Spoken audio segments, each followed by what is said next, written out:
Hi there, and welcome. I'm Hank Xu, a high schooler from China, and today I'm going to talk about Red Cross. Back in the summer of 2023, I've attended a first aider training session hosted by Chinese Red Cross.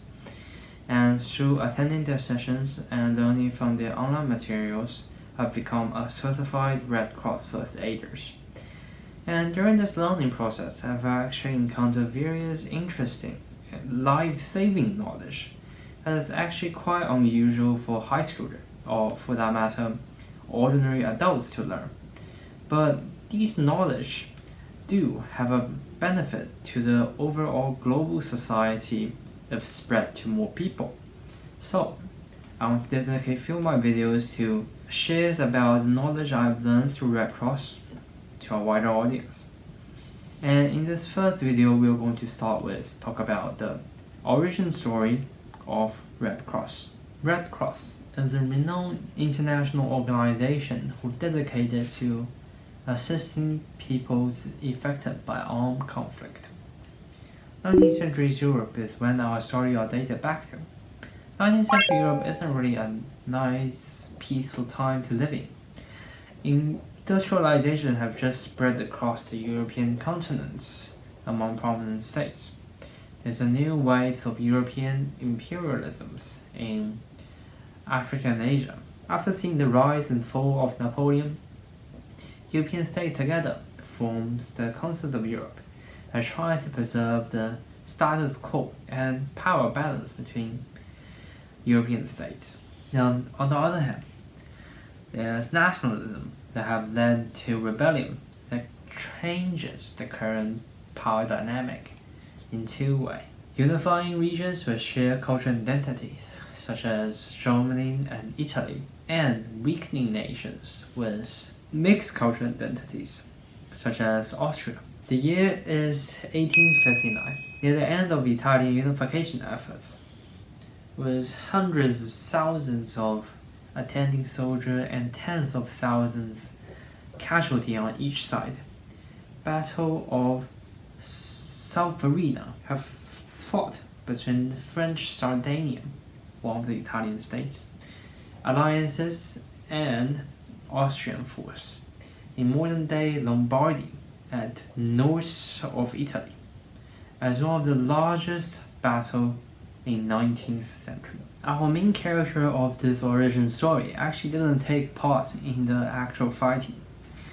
Swiss Calvinist businessman Henry Dunant is on his way to visit the French ruler Napoleon III, who was in command of the French army at Solferino, to discuss over Dunant's business in French colony Algeria in northern Africa. Dunant has arrived at Solferino after the battle ends.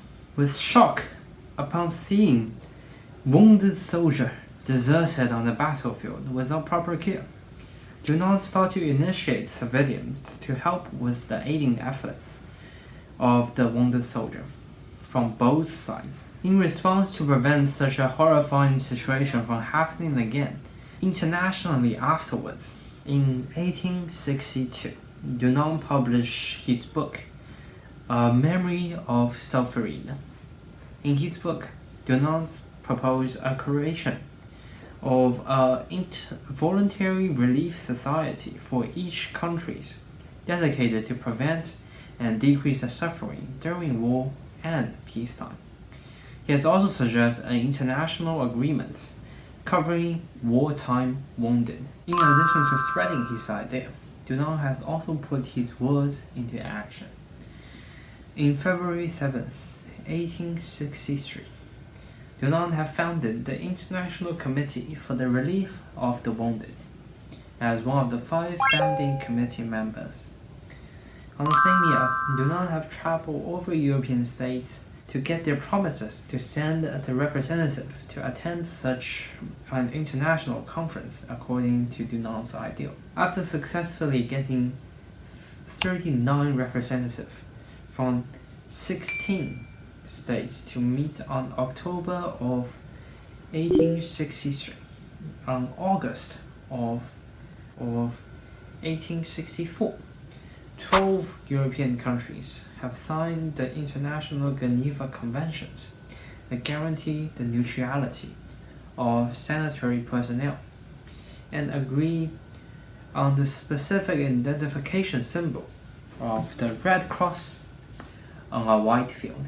Until now, in addition to the original International Committee for the Relief of the Wounded, which have changed its name to the International Committee of the Red Cross in 1875, League of the Red Cross Society in 1990 after World War I, and various national Red Cross start to emerge to truly help people around the globe, as Dunant envisioned it at first. Dunant himself has also received the first Nobel Peace Prize, jointly with the famous French pacifist Frédéric Passy in 1901. And that's it for the brief overview of the Red Cross Society. See you for the next time.